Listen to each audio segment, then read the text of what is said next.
Good morning students, welcome to learn it. तो आज हम अपने इलेक्ट्रिसिटी चैप्टर को और आगे बढ़ाते हुए क्वेश्चन वाले सीरीज को आगे ले जाएंगे। अभी तक हम लोग क्वेश्चन ही कर रहे हैं। ये इलेक्ट्रिसिटी चैप्टर अभी कुछ और दिन तक चलेगा। काफ़ी सारे क्वेश्चन करने हैं हमें। ये हम जो क्वेश्चन कर रहे हैं ये एचएन से है। आपको लग रहा है कि किसी और बुक का क्वेश्चन हमें ज़रूरत है तो आप मुझे कमेंट में लिख सकते हैं। मैं एक टेलीग्राम का लिंक प्रोवाइड किया हूँ डिस्क्रिप्शन में, वहाँ से आप लोग टेलीग्राम ग्रुप ज्वाइन कर लीजिएगा ताकि वहाँ पर हम लोग और ज़्यादा से ज़्यादा क्वेश्चन वहीं पर डिस्कस कर सकेंगे। ठीक है, जो यहाँ पर वीडियो में प्रोवाइड नहीं कर सकूँगा मैं वहीं पर आप लोग को सॉल्यूशन देता रहूँगा टेलीग्राम वाले लिंक में। तो आप लोग उस टेलीग्राम वाले लिंक को ज्वाइन कर लीजिएगा। आज हम आगे बढ़ते हैं इस क्वेश्चन के अपने सीरीज में। पहला क्वेश्चन हमारा इस प्रकार से है कि what is the mean by conductor and insulator, give the example of conductor and to insulator. तो बोल रहा है कि आप कंडक्टर और इंसुलेटर के बारे से क्या समझते हैं। तो कंडक्टर वो होता है जो इलेक्ट्रिक, चूँकि हम लोग इलेक्ट्रिसिटी पढ़ रहे हैं तो इलेक्ट्रिक के टर्म में हम लोग बात करेंगे। कंडक्टर वो होता है जो करंट के फ्लो को बहने दे, उसे हम लोग क्या बोलते हैं, कंडक्टर। मीन्स करंट को फ्लो होने दे, उसे हम कंडक्टर बोलते हैं। इंसुलेटर वो होता है जिसमें करंट की धारा को अपोज करने की क्षमता हो, उसे हम लोग इंसुलेटर बोलते हैं। मीन्स जो करंट के फ्लो को अपोज करे उसे इंसुलेटर, और जो करंट के फ्लो को अपोज ना करे उसे हम कंडक्टर बोलते हैं। मान लिया जाए कोई एक पदार्थ, ठीक है, उसका हम लोग वायर बनाए। इसमें हम अगर किसी भी बैटरी को कनेक्ट करें और इसको हम एक बल्ब लेकर कंडक्टिंग वायर से कनेक्ट कर लेते हैं, ठीक है। अगर ये करंट फ्लो हुआ इस पदार्थ के थ्रू तो मान लिया जाएगा कि ये एक कंडक्टर है, ठीक। अगर इस तरह ये कंडक्टर है, अगर इसके थ्रू एक दूसरे पदार्थ को कनेक्ट किए और करंट फ्लो नहीं हुआ तो उसे हम क्या बोलेंगे, इंसुलेटर। तक कंडक्टर में करंट का फ्लो होता है, इंसुलेटर में करंट का फ्लो नहीं होता है। तो जो कंडक्टर के एग्जाम्पल हुए वो कौन कौन से होंगे। जो कंडक्टर होंगे वो आपके होंगे मेटल होंगे। जितने भी कंडक्टर होते हैं मोस्टली वो मेटल होते हैं except graphite. Graphite is a non metal but it conduct electricity, ठीक है। तो यहाँ पर मेटल कंडक्टर में जो आएगा, आपको पहले मैं बता दे रहा हूँ, सिल्वर, कॉपर, ग्रेफाइट और भी बहुत सारे नाम आते हैं। दूसरा इंसुलेटर, जो मैंने बताया कि जो करंट को अपोज करे उसे हम लोग इंसुलेटर बोलते हैं। जिसमें करंट फ्लो ना हो उसे हम लोग इंसुलेटर बोलते हैं। इंसुलेटर में आएगा एयर। एयर एक बहुत ही बड़ा इंसुलेटर है। वुड, जो लकड़ी है हमारे पास, वो भी इंसुलेटर है। सैंड, ये सारे के सारे इंसुलेटर है, ठीक है। अगला क्वेश्चन देखते हैं। तो ये हमारा पहला क्वेश्चन कंप्लीट हो गया। अब सेकंड क्वेश्चन देखते हैं। सेकंड क्वेश्चन क्या बोल रहा है, which of the following are the conductor and which are insulator. तो इसमें कौन से कंडक्टर है कौन से इंसुलेटर है, ये जो दिए गए हैं हमारे पास ये लिस्ट में, इसमें से बताने हैं। तो मैं आप लोग की सहूलियत के लिए पहले से इसका लिस्ट बना के रखा हूँ, तो सिर्फ आपको मैं दिखा रहा हूँ, ठीक है।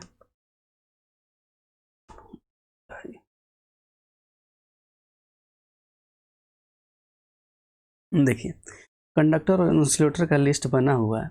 तो कंडक्टर में क्या आता है, जितने भी कंडक्टर होंगे वो सारे के सारे मेटल होंगे एक्सेप्ट आपके मरकरी। तो ये सिल्वर मेटल है, कंडक्टर होगा। कॉपर भी मेटल है, कंडक्टर है। एल्युमिनियम भी मेटल है, ये भी कंडक्टर है। नाइक्रोम, ग्रेफाइट, ग्रेफाइट मेटल नहीं है, लेकिन एक्सेप्ट ये ग्रेफाइट ही ऐसा है जो मेटल नहीं है। ग्रेफाइट यही एक ऐसा एलिमेंट है और पदार्थ है जिसे बोल सकते हैं जो इलेक्ट्रिसिटी को कंडक्ट करता है। जो आपके पेंसिल में लगा होता है ना, वो ग्रेफाइट होता है, वो इलेक्ट्रिसिटी का कंडक्टर होता है। ठीक है। मरकरी, तो मरकरी के बारे में मुझे आपसे एक बात बोलनी थी।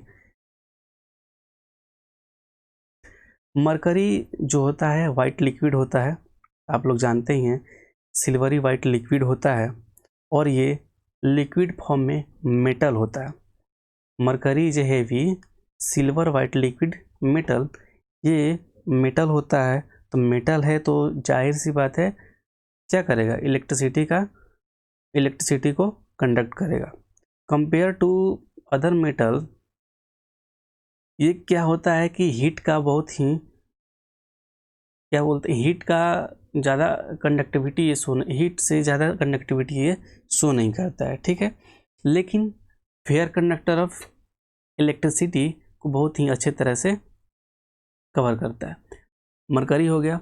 मैग्नीन भी क्या होता है, आपका कंडक्टर होता है। इंसुलेटर में सल्फर क्या होता है, आपका इंसुलेटर होता है। ये सल्फर मेटल थोड़ी, जो सल्फर इंसुलेटर होता है। एयर में मोलिक्यूल इधर उधर बिखरे होते हैं, पार्टिकल इधर उधर होते हैं। पार्टिकल जो होते हैं एयर के बहुत ही अपने से दूर होते हैं, इसलिए बहुत ही बड़ा एयर जो होता है इंसुलेटर होता है, इलेक्ट्रिसिटी का अपोज करता है। ठीक है। पेपर आप लोग जानते ही हैं, पेपर इंसुलेटर है क्योंकि ये मेटल नहीं है। प्रोसलिन, तो प्रोसलिन के बारे में मुझे एक और बात बोलनी थी। ये प्रोसलिन इलेक्ट्रिसिटी को कंडक्ट नहीं करता है। जब ये प्रोसलिन जो है, इससे हम इंसुलेटर बनाते हैं, वायर के ऊपर किसी भी तरह का, मान ली आप देखे होंगे वायर ये है, इसके ऊपर से जो कवर चढ़ाया रहता है किसी वायर में, प्रोसलिन का अदर मटेरियल से मिक्स्ड करके बनाया हुआ रहता है। तो प्रोसलिन को हम लोग मिक्स करते हैं किसी और मटेरियल से और इंसुलेटर बनाते हैं वायर के ऊपर कवर करने के लिए। ठीक है। तो इसका कंडक्टिविटी बहुत ही बेकार होता है, इसलिए हम इससे इंसुलेटर बनाते हैं। ठीक है। माइका एक, देखिए जो ये माइका है, आपके घर में आयरन होगा, आयरन लेते होंगे तो वहाँ पर जब आपका आयरन ख़राब हो जाता है तो आप किसी शॉपकीपर के पास जाते हैं और बोलते हैं मुझे कॉइल दे दीजिए। तो उस कॉइल के अंदर जो कॉइल के ऊपर जो चमकीला पदार्थ होता है वो क्या होता है, माइका होता है। तो माइका क्या होता है, हीट का सुचालक होता है, मतलब अच्छी तरह से हीट को कंडक्ट करता है, लेकिन इलेक्ट्रिसिटी को अपोज करता है, माने करंट को अपोज करता है। ये इंसुलेटर है, लेकिन हीट का गुड कंडक्टर है और इलेक्ट्रिक का बैड कंडक्टर है। ठीक है। माइका जो आयरन के जो थिन फिल्म मिलता है, आयरन में जो थिन फिल्म लगता है जो हीट प्रोड्यूस करता है, कॉइल जिसे बोलते हैं, उसमें माइका लगा हुआ था। मैं इसीलिए बता रहा हूँ कि आपके जो आसपास चीज़ें हैं उनमें आप जानिए कि किस चीज़ में क्या लगा हुआ है, थोड़ा सा क्यूरियस बनिए। ठीक है। बेकेलाइट होता है, आप लोग देखे होंगे कि आप लोग कभी घर के आसपास देखे होंगे कि मेरे गया रहता है तार के लिए, जो ट्रांसमिशन लाइन होता है आपके घर के पास, जिसके थ्रू आपके पास बिजली आती है, तो वहाँ पर देखे होंगे कुछ इस तरह का स्ट्रक्चर बना होता है। ठीक। तो जो स्ट्रक्चर बना होता है और इसी में वायर को बांधा रहता है। तो इस तरह का जो स्ट्रक्चर है वो किससे बना होता है, बेकेलाइट से और प्रोसलिन से बना होता है। ठीक है। तो बेकेलाइट और प्रोसलिन दोनों का दोनों इंसुलेटर है। ठीक है। अब आते हैं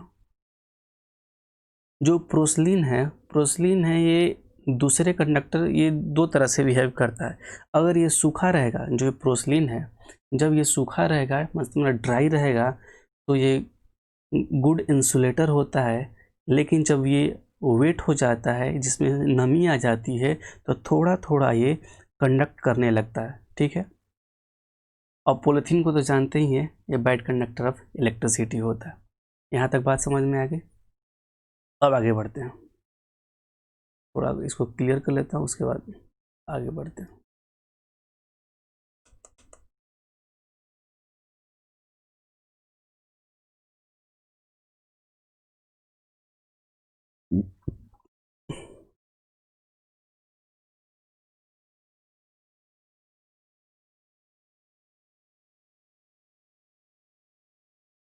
पढ़ते रहिए, क्वेश्चन बनाते रहिए, ज़्यादा से ज़्यादा न्यूमेरिकल लगाइएगा तो आपके के लिए अच्छा रहेगा। चलिए अब क्वेश्चन नंबर, अगला question, what do you understand by the term electric potential. बोल रहा है इलेक्ट्रिक पोटेंशियल से आप क्या समझते हैं। तो इलेक्ट्रिक पोटेंशियल आप जानते ही हैं, आप लोग पढ़े होंगे। An electric potential is the amount of work done needed to move a unit of charge from a reference point to a specific point. ठीक है, तो इसमें अगर आगे हायर स्टडी में जाएंगे तो इसमें एक टर्म जुड़ जाता है, इनसाइड द फील्ड। तो मान लीजिए कि मेरे पास ये कोई फील्ड है जिसमें ये इन्फिनिटी से लेकर इस पॉइंट पर एक यूनिट 1 कूलम ऑफ चार्ज को लाने में जितना वर्क डन होता है उसी को हम बोलते हैं इलेक्ट्रिक पोटेंशियल। तो इलेक्ट्रिक पोटेंशियल को पिछले लेक्चर में मैंने बताया था, V इक्वल टू क्या लिखते हैं, W/Q। ठीक, तो वर्क डन, वर्क कूलम को चार्ज को लाने में इन्फिनिटी से एक रेफरेंस पॉइंट पर कितना वर्क लगा उसे हम कितना बोलते हैं, इलेक्ट्रिक पोटेंशियल बोलते हैं। तो 1 कूलम ऑफ चार्ज को इन्फिनिटी से रेफरेंस पर लाने में जितना 1 वोल्ट के अक्रॉस जितना वर्क हुआ उसे 1 जूल बोलेंगे। ठीक है, और 1 जूल, तो 1 वोल्ट किसको बोलेंगे, तो 1 वोल्ट उसको बोलेंगे कि अगर 1 कूलम ऑफ चार्ज को इन्फिनिटी से रेफरेंस पॉइंट पर 1 जूल एनर्जी खत्म यूज हो रहा हो उसको लाने में, तो उसे 1 वोल्ट बोलेंगे। ठीक है, तो यहाँ पर पूछा है हमारे लिए सिर्फ पोटेंशियल। पोटेंशियल किसको बोलते हैं, तो पोटेंशियल उसी को बोलते हैं कि हमें कितना वर्क करना पड़ रहा है 1 कूलम ऑफ चार्ज को इस रेफरेंस तक पहुंचाने में उस फील्ड के अंदर। ठीक है, इतना हम इसको बोलते हैं इलेक्ट्रिक पोटेंशियल। ठीक है, तो बोल रहा है कि इलेक्ट्रिक पोटेंशियल का यूनिट क्या होता है, इलेक्ट्रिक पोटेंशियल का यूनिट होता है वोल्ट, और यहाँ से जूल पर कूलम को हम वोल्ट से भी लिखते हैं। आगे देखते हैं, state the relation between the potential difference, work done and charge move. तो यही वाला जो रिलेशन है आपका इसमें काम आएगा। यही एक रिलेशन है जो तीनों चीज़ों को रिलेट करता है, पोटेंशियल डिफरेंस को भी रिलेट करता है, वर्क डन को भी करता है, और चार्ज मूव। मतलब जितना भी क्वांटिटी का 1 कूलम 2 कूलम 3 कूलम जितना भी चार्ज मूव किया जाएगा किसी भी पोटेंशियल के अक्रॉस, और जो उसमें जितना वर्क डन लगा, जितना एनर्जी खर्च हुआ, उस तीनों चीज़ों को रिलेट करने वाला एक ही रिलेशन है, V इक्वल टू W/Q, जहाँ Q डिनोट करता है चार्ज को, W डिनोट करता है वर्क डन को, और V डिनोट करता है पोटेंशियल डिफरेंस को। इसको ऐसे लिख दें, potential difference equal to work done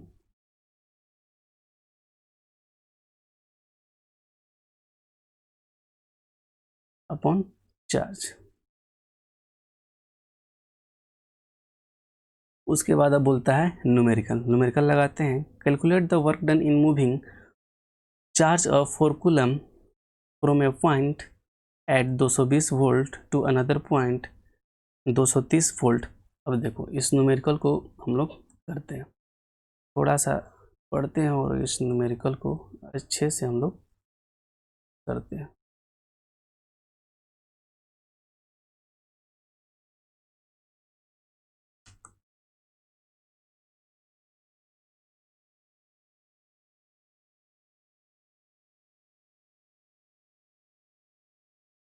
देखो हमारे पास चार्ज कितना दिया हुआ है, हमारे पास चार्ज कितना दिया हुआ है 4 कूलम, ठीक है 4 कूलम दिया हुआ है। और हमारे पास क्या दिया हुआ है, पोटेंशियल दिया हुआ है। मान लिया जाए पोटेंशियल ए का पॉइंट और पोटेंशियल 220 वोल्ट है, वीपी कितना है 230 वोल्ट है, ठीक है। हमसे वर्क डन पूछ रहा है। तब मान लीजिए ये पॉइंट ये है और ये पॉइंट बी है, इसमें यहाँ पर 220 वोल्ट है, यहाँ पर 230 वोल्ट है। हमारा पोटेंशियल डिफरेंस निकाल सकते हैं ना, पोटेंशियल डिफरेंस क्या होगा, वी वी माइनस वी है।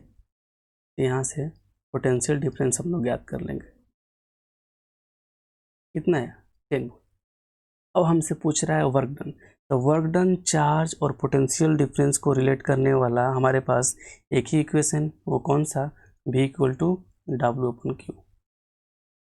यहाँ से हमें वर्क नहीं निकालना है, work equal to V into Q, और हमारे पास V दे रखा है, V हम पोटेंशियल डिफरेंस अभी निकाले ना, पोटेंशियल इसी को हम लिख सकते हैं V, ठीक है। तो V निकाले कितना 10 और चार्ज दे रखा है कितना 4, तो हमारे पास कितना आ जाएगा 40 जूल। यूनिट का ध्यान रखना, वर्क डन किस में हम डिनोट करते हैं, जूल में, मीन्स एनर्जी होता है। वर्क मीन्स क्या, एनर्जी क्या होता है, energy is capacity to do work, तो वही वर्क का यूनिट कितना होगा, जूल में होगा, ठीक है। अगला क्वेश्चन बोल रहा है, सॉरी मैं एक चीज़ यहाँ पर समझाना भूल गया था इसमें, वो क्या था, नाइक्रोम। तो नाइक्रोम क्या होता है, एलॉय होता है कंडक्टर का, इंसुलेटर का। नाइक्रोम आप लोग देखे होंगे, आप लोग के जो घर में हीटर यूज होता है, जो उसमें कॉइल होता है वो नाइक्रोम का बना होता है। आप लोग घर में हीटर यूज किए होंगे, कुछ ऐसे करके रहता है, ठीक है।